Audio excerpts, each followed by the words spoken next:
That's too good. That's too million for.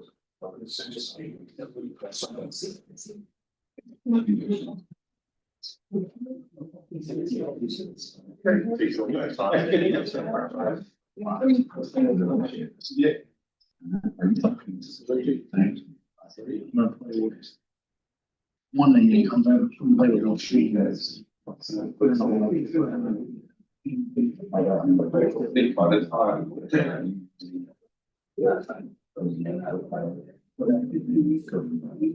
cool.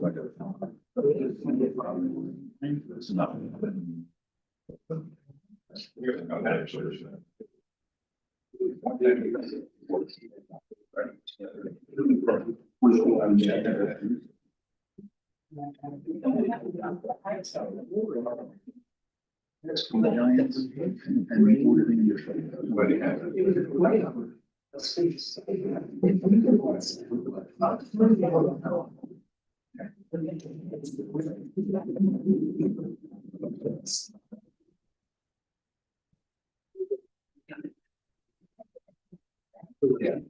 Sure, my name is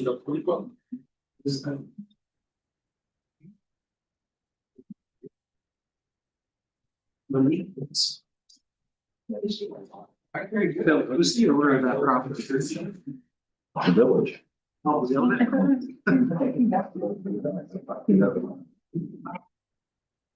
Yeah. I don't see how he would be that. Sorry, because when it's on structure two, asking what has changed the definition. And to explicitly exclude squatter, so they don't gain any rights after 30 days. But I'll double check with Nikon just so that way you have it, but I think it's criminal trespass in the 3rd degree, that's what happened. That's it. Yeah. No, I mean, I don't think he wants to do it, just can't say it, right? Do we know who he is? Yeah.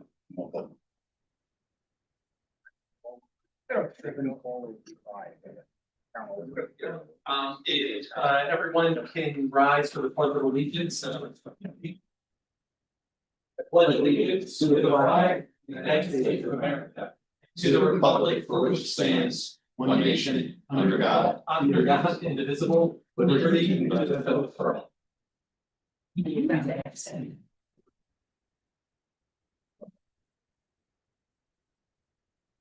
Do a roll call. Trustee Rivera. Present. Trustee Penta. Present. I am present. Deputy Mayor Younger is absent with notice. He mentioned last week that he may not be able to make it.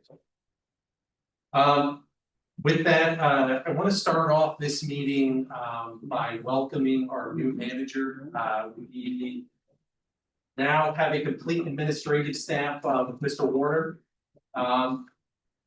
We are one of the smallest villages in the state of New York who have a village manager, and they very much become our Swiss Army knife of capability. We rely on them to have a multifaceted knowledge of small municipal government. Mr. Warner has a long background in municipal government, peripheral public organizations, and their operations. And I think most importantly, a constant interest in serving local communities administratively. So I'd like to welcome you, if you'd like to just introduce yourself to the public.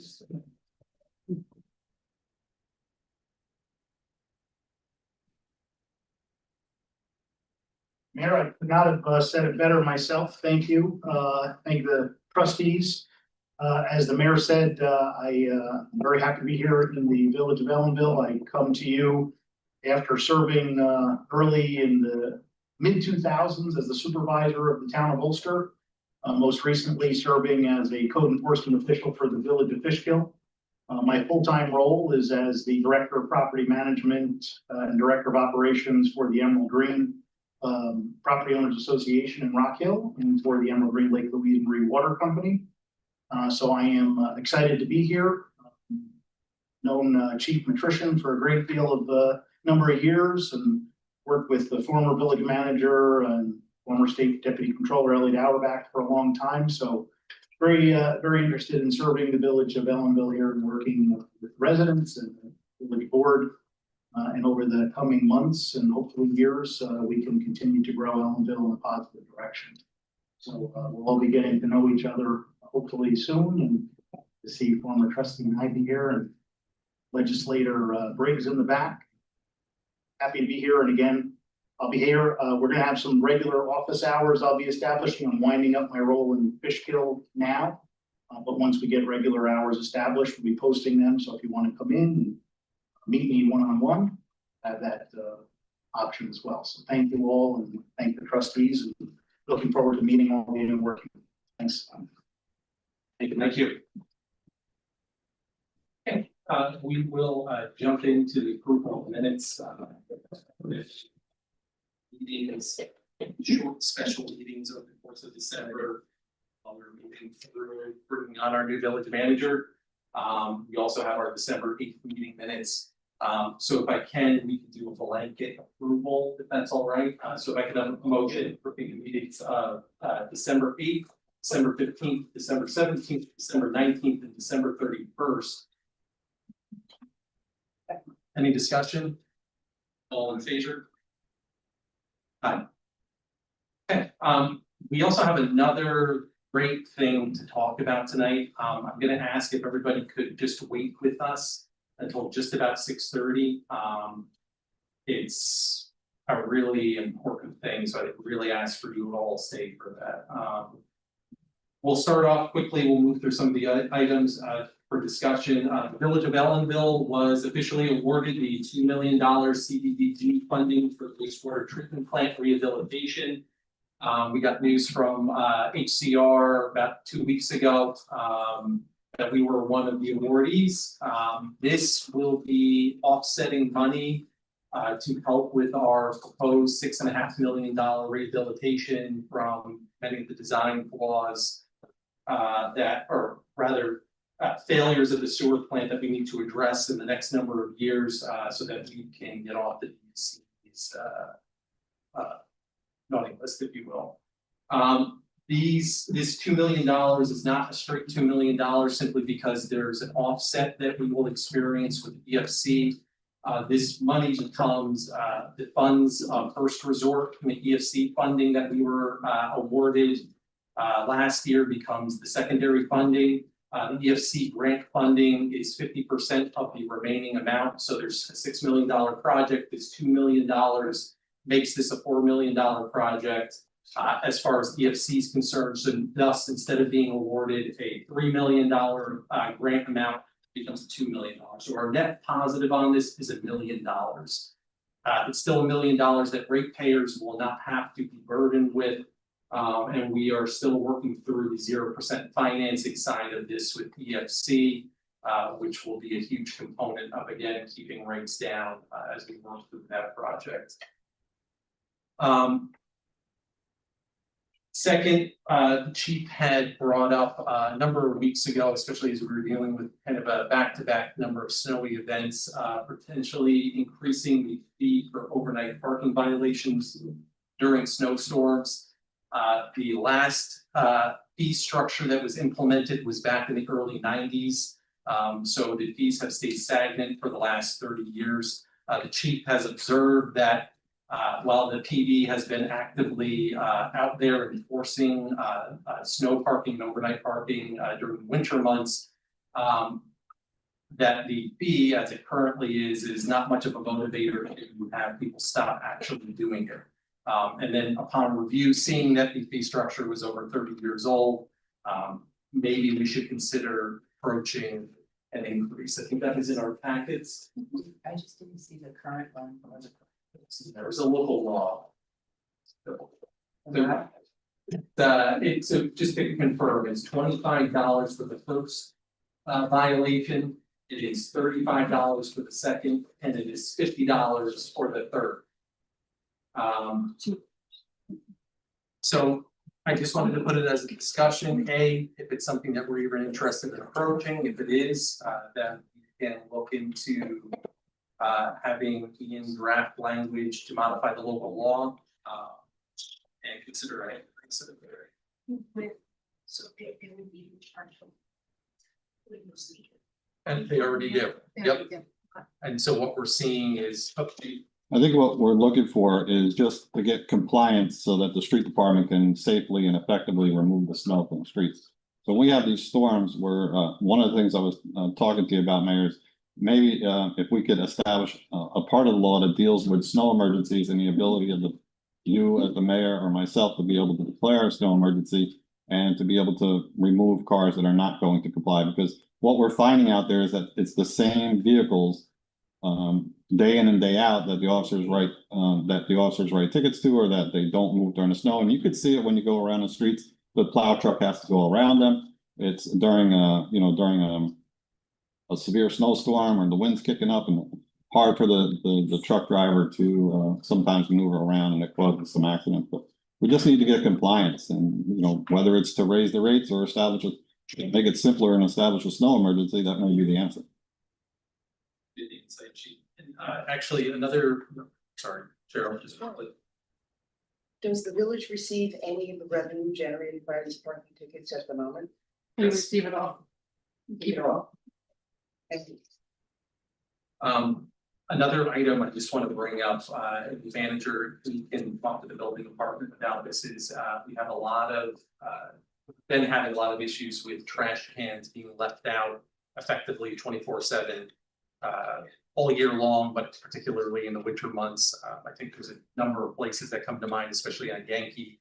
As school bus traffic tries to come in and over the narrow street, there's a building right on the right side, that the trash cans out, the plows again have to operate around them. There's a number of dumpsters, I think, on residential properties that are placed kind of heading near the roadway. Add basketball to that. Add basketball. Say that again. The whole. So. Charge So there's, I think, a combination. If it's for the trash removal and all that, that would generally be the building department. That's a violation, they will look at that.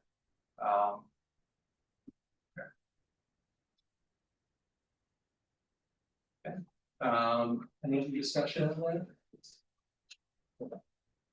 that? So maybe you can all have a follow-up conversation, maybe about the fee structure, and maybe about the snow ordinance, snow ordinance, and try to approach from that mechanism. Okay, Chief, do you want to do a police report? Sure. So we had an incident, many read about it over on Orange Street. Somebody barricaded, armed, somebody barricaded, suffering a mental health crisis, as you're all aware of it. It was our position, continues to be our position, that we will not go in. We will wait these things out, because our goal, my goal is anyway, to get that person out safely, and get them the mental health help that they need, the resources that they need. At that incident, I just want to publicly thank. I had requested a crisis negotiator to come to the scene.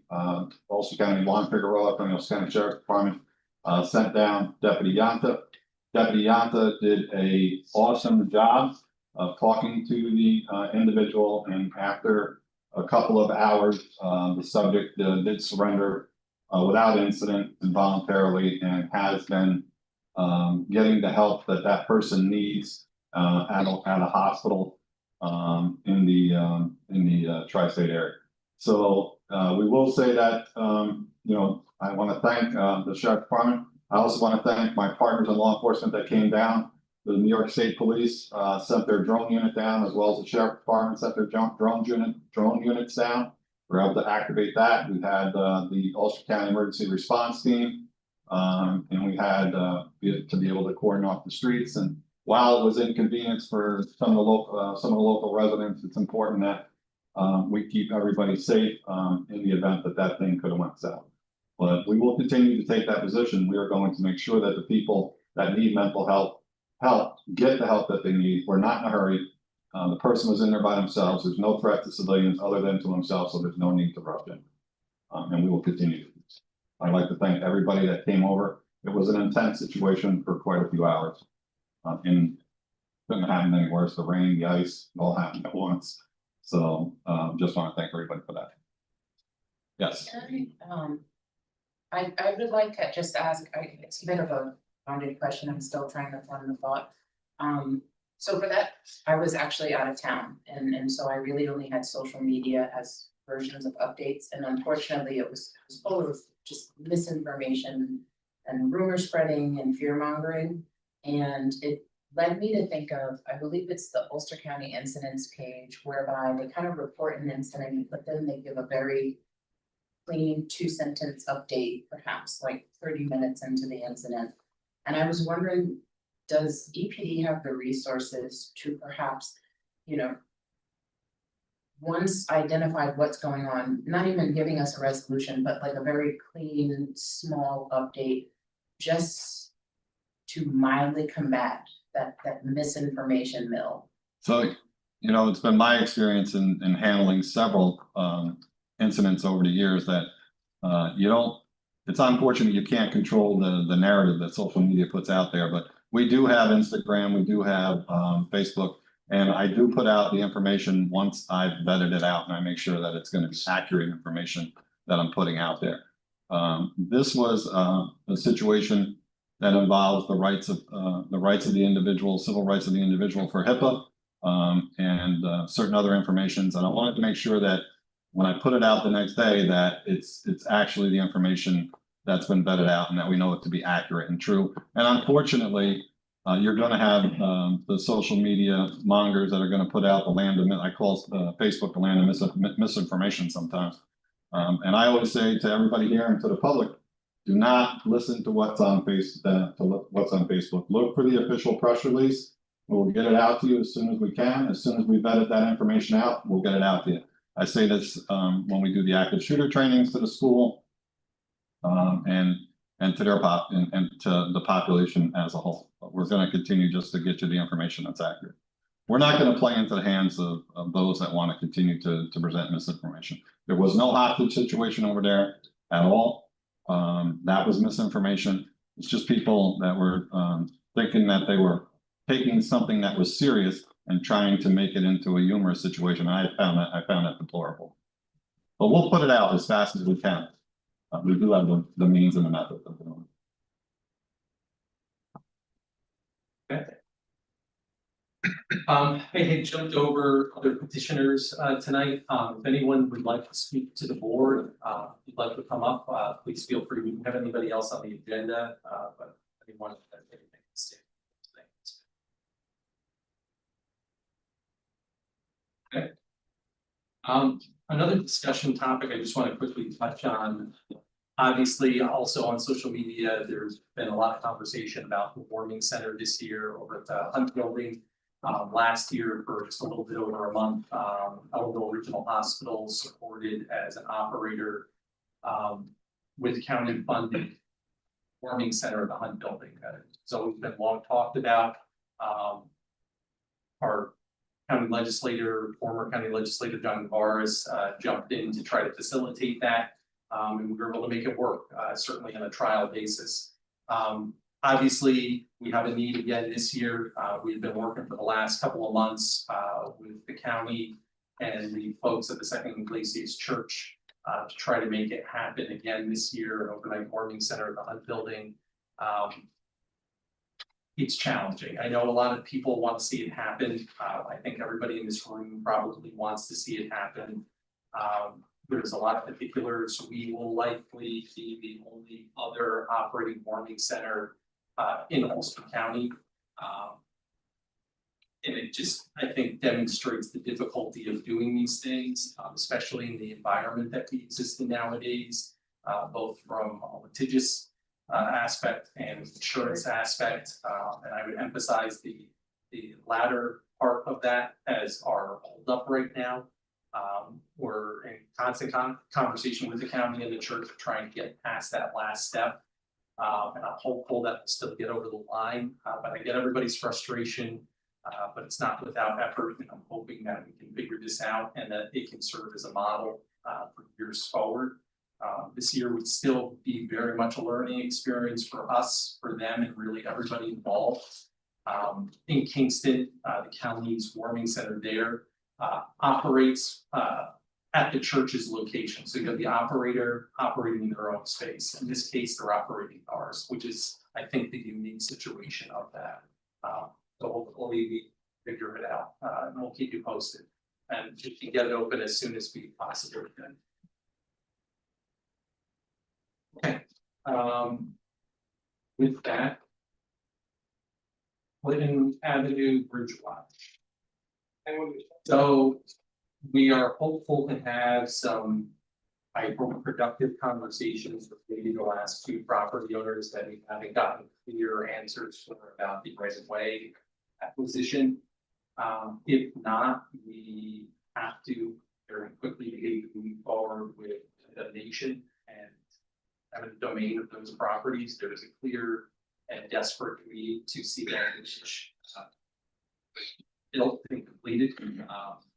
We're hopeful that we don't have to go that route, but that's where we are right now. So still right of way acquisition. And once we get that cleared up, then we're pretty much at the bridge line at this point. Okay, resolutions for tonight. We have a motion to regretfully accept the resignation of Steve Olson effective December 24th, 2025. Steve, thanks for helping us out over the last year. I'm glad to have you. You're always welcome back. So if I can have a motion for that. Thanks. All in favor? Aye. Aye. If I can have a motion authorizing payment to Earth Care in the amount of $4,400 for contaminated waste disposal and transport on the recommendation for wastewater treatment foreman. All in favor? Aye. And Mike, just to confirm for those who weren't here the last meeting, this was the probable Hillcrest contamination waste that needed down in the sewer plant and had to get pumped out and then. Had to go to a special place and that would take us on the other side of Pittsburgh. Motion, so Mike, for motion number three, this is the submersible transducer that broke off the side of the plant a week or two ago, or was that a different? This is different, what happened earlier, towards the middle of the year. This is one where the transducer detects the level of the tank. Okay. And it went bad, so it would read low when it was full and vice versa. So we had to bypass it and we had to get a new one. If I can have a motion authorizing payment to GP Yeager in the amount of $4,375 to replace and install submersible transducer with parts and labor. Second. All in favor? If I can have a motion to authorize Clean to Schmidt's wholesale in the amount of $1,980.47 for various parts for water and brakes, sleeves. We won't do it the last. All in favor? Aye. Motion authorizing payment to Aquatops Research in the amount of $2,050 for toxicity testing on the recommendation of Water Department foreman. Second. Any discussion? Okay, all in favor? Aye. Aye. A motion authorizing purchase of various parts for the 580 Ace backhoe from Hoffman Equipment in the amount of $6,677.70 on the recommendation of the street department mechanic. All in favor? Aye. That letter, right? Yes. Okay. And the very long parts, let's get that back up and running. Mike, how are you guys making out with that piece of Yeah, it? we're just waiting for the approval so that we can get all the parts. It's already taken apart and ready to just be put back together. Great. Once we receive all the parts. Okay. Motion authorizing payment to Michael Avery in the amount of $4,999.36 for operator coverage from December 18th to January 6th. Sure.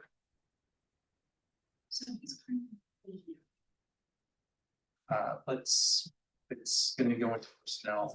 Yeah. So do you wanna, we can, okay, we'll table it. Yeah. Table? Table.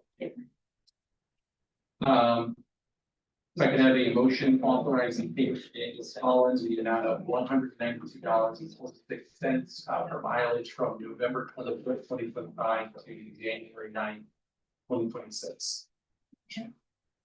All in favor?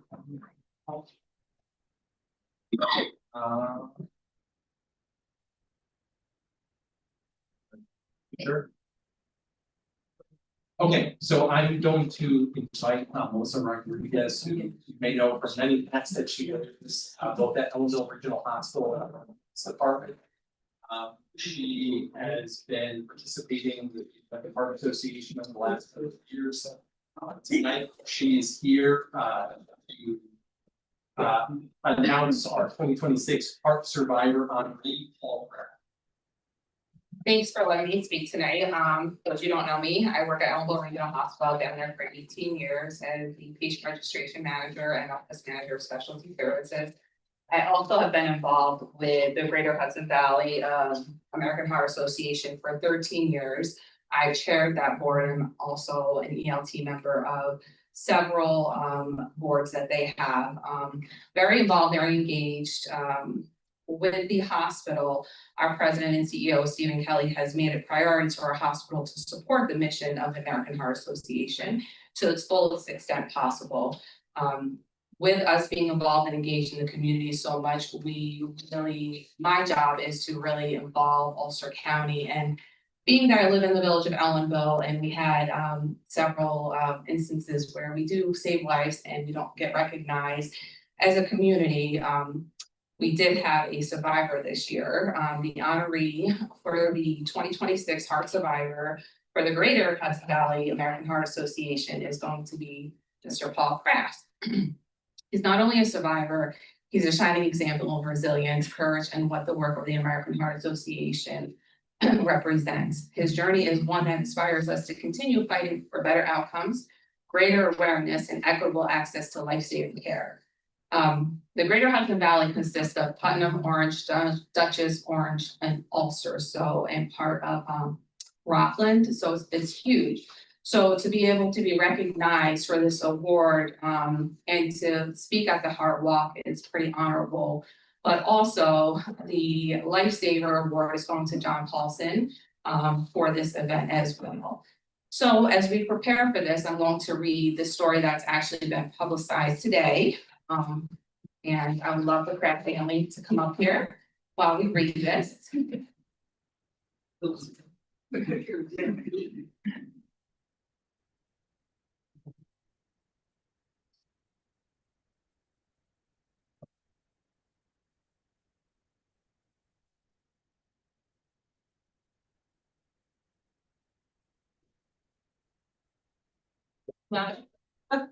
On May 29, 2025, Don Paulson had taken his lunch break from Ellenville School, a few minutes away at home to his future in-laws' house, the Crafts.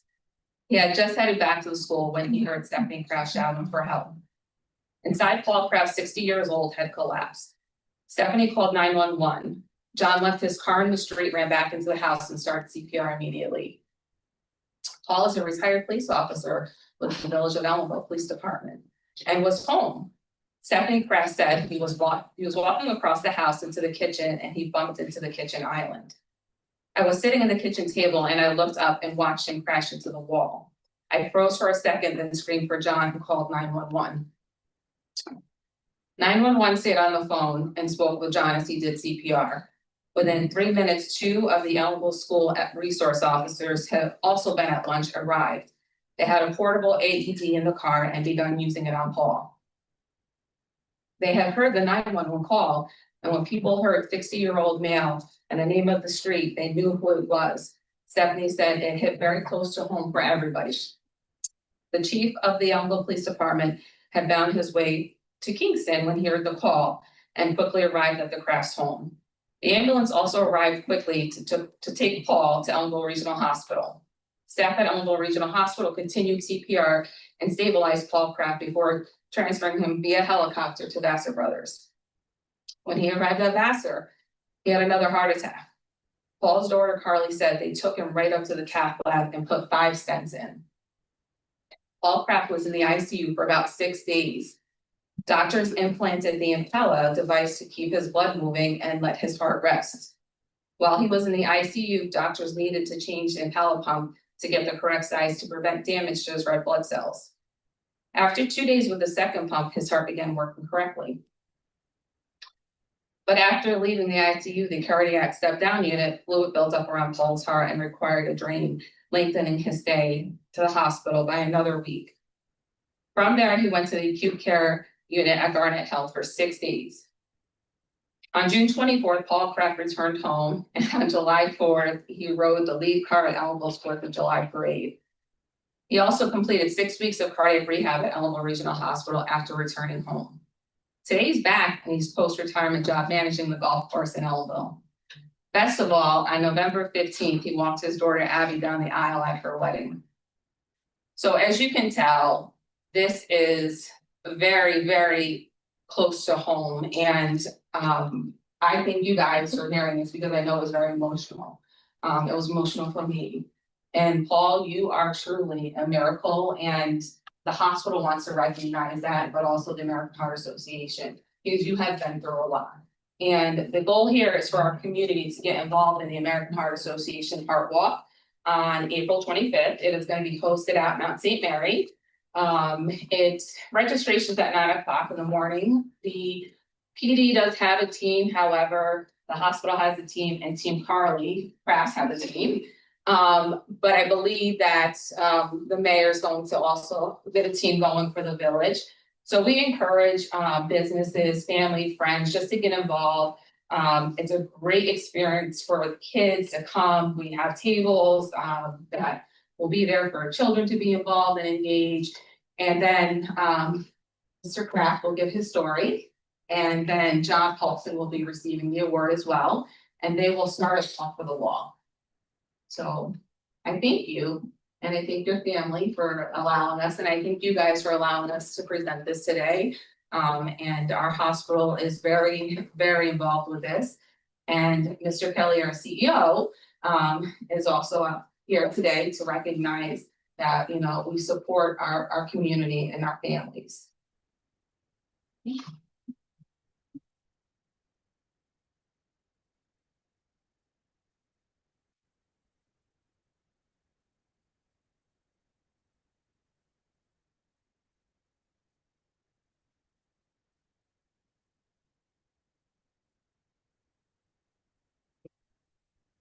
Down, it's okay.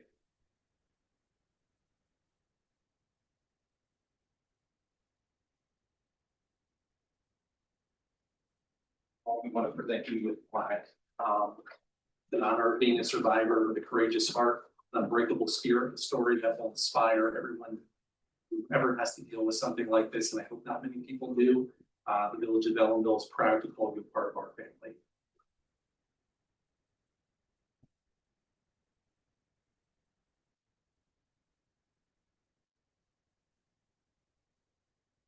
And then to everybody else, because there's a lot of people who I think are involved in the reason why we're here tonight, and just to honor you all. So on behalf of the village, I would like to thank the many people who made tonight possible. And by that, I mean the many people who saved Paul's life. The Ellenville Police Department, with its speed and response and aid after they got the initial call, Ellenville Rescue Squad, Ellenville Regional Hospital, his incredibly supported family, both near and far. Every day at school, Charlie would give me the play-by-play. Maybe sometimes too much information that you guys would have rather kept private, but it was good to hear and be able to get that. And in particular, I want to honor John Paulson, who is not here tonight, but Carly and Steve, if it's okay, I'd like you to accept what we're going to provide on his behalf, on our behalf to him. Who in a life or death moment, in a likely unimaginable situation, one that John, through his many loves and passions, probably trained for in many different ways over the course of his life, but never thought he would ever be there in that moment having to do that. He acted and provided life-saving assistance until help arrived. And I think if anybody who knows John, and certainly many people here know him better than I do, That is the least surprising thing that I would say to you, because that's who John is. So Stephen Carley, on behalf of Stephen Carley. on behalf of the village of Ellenville, please give this to John, he says our kind remarks. Yes, thank you. Yep.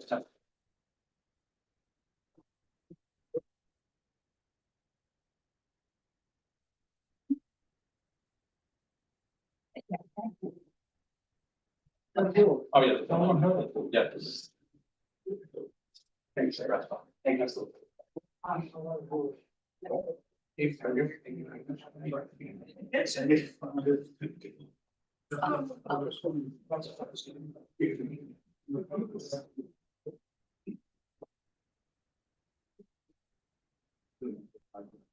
Okay. So with that, we will jump into a board report. I on a report, I know it's a little early days and we're getting on back.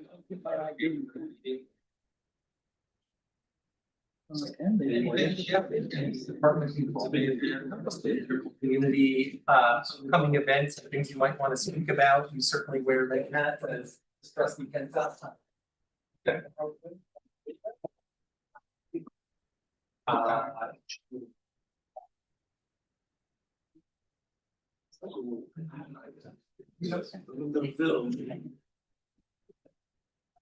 Yeah, absolutely. My recommendation is You look like you had. Soon too. Well, so we'll figure it out. Yeah, just contact for like the liaison appointments that we did. Yeah, so they're in that the minutes, Oh, but I do have them, I can email them to you, they're probably in the December 8th, you'll see in the December 8th minutes, you'll see them. And then Michelle, you can get the contact info from sometimes those different, say it's an department. Yeah, or, I'll get the cell phone numbers. This way, so it's liaison. Absolutely. Yeah. Start bugging them sooner. That's. So I had the opportunity today to meet with the building department. And a couple of things came up, such as the rents for vehicles that we already had discussed, Okay, take your time.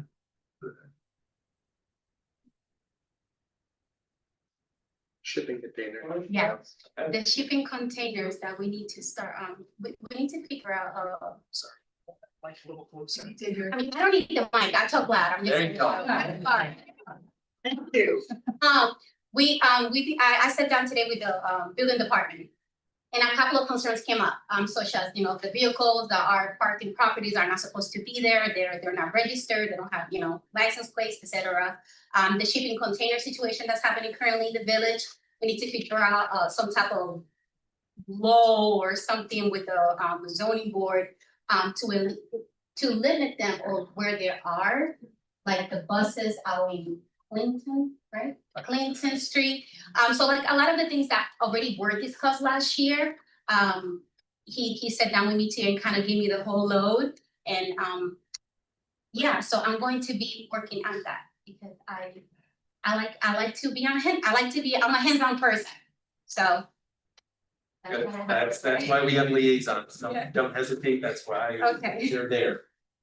Trustee Penta, anything regarding liaisons and or just general goings on in the community that you might want to share? Actually. Did I see a headline that O Positive had been eyeing the Ellenville for a festival? That is really exciting for this community. Is anyone familiar? I don't know.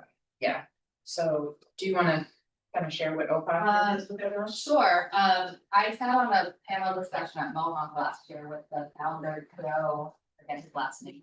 But they started it in Houston and it was a way to connect the hospital, or I would say like medical expenses, music and the arts, with one another so that artists specifically can get funding, for their healthcare. I don't know like the inner workings of it, but I know that it really helped make a certain area of Kingston come alive and it helped get access to healthcare for a lot of people that couldn't access it.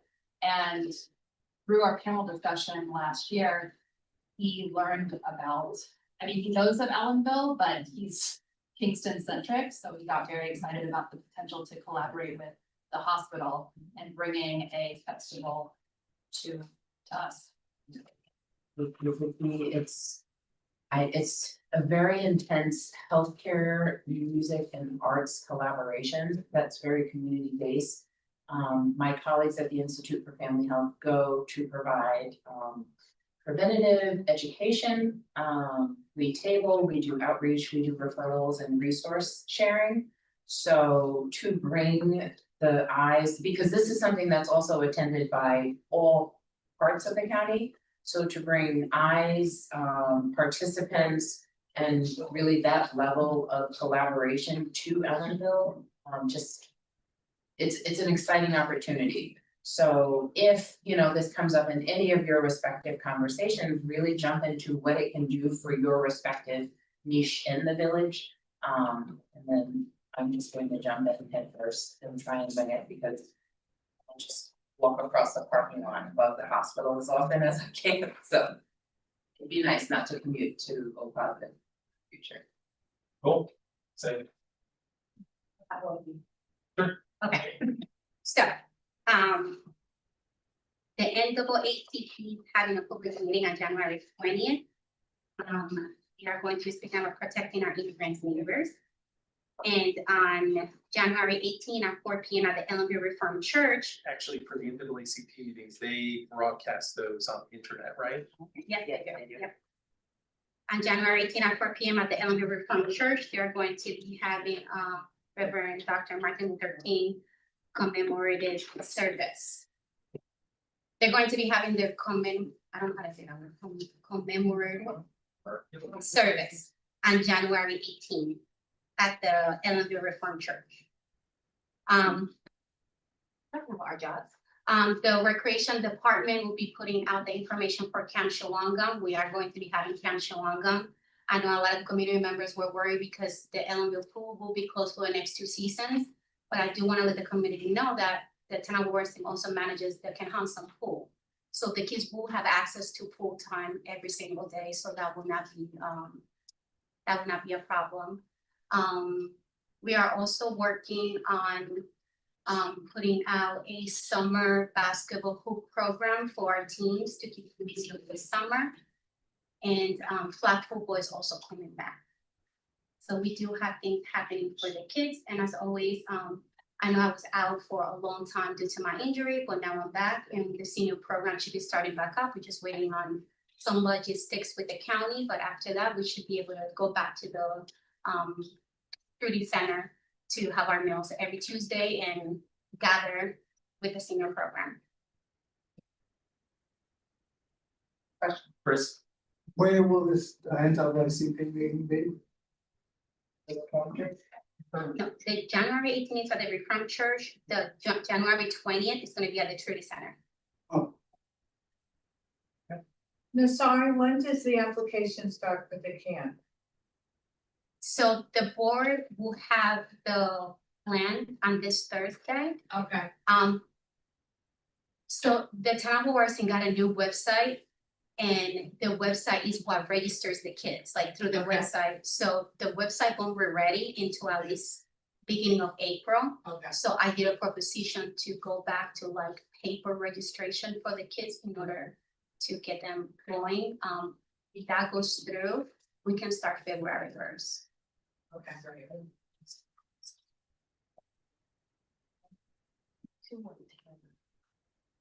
Yeah, we provide everything. Okay. So what's gonna happen? School's gonna bus kids? Oh, I'm sorry. So yeah, we'll be busing the kids to the Kenhanson pool. So the kids who are on camp will be able to go to the Kenhanson pool. Another proposition that was put out there, because camp is a 7-week program. And we do from morning assembly, we have lunch, we play, we learn, we grow within those 7 weeks. But at the same time, the teenagers, they need more outing, they need more trips. And as a lot of you guys know, because I know it went on social media, the budget was cut. So it does affect a lot of areas of the program. So our proposition was put out there that maybe we should do is still part of camp, but maybe putting a program specifically for ages 12 to 14 and just have a specific outings for them instead of have them at the school all day. So, you know, we are really open-minded and we just want to keep our kids safe and busy. So any feedback you guys may have, feel free to give me a call, send me an email, and I'm welcoming any type of feedback, but that's currently what I have. Anything else, guys? Anything else from the public quickly, Cheryl? So I know that there are usually 5 people. Yep. And you said the deputy is absent. Correct. Where's number 5? Gonna be appointed. When does that happen? How does that happen? It is a mayoral appointment upon the vacancy that occurred on January 1st. Now that we have our manager and we move through that process, I will have the time to focus on making that appointment. You're welcome. Okay, so with that, if we can move to executive session for contractual purposes, not to rejoin. I can have a motion. All in favor? Aye. Thank you, everybody, for coming out tonight. Thank you. Also. Nick,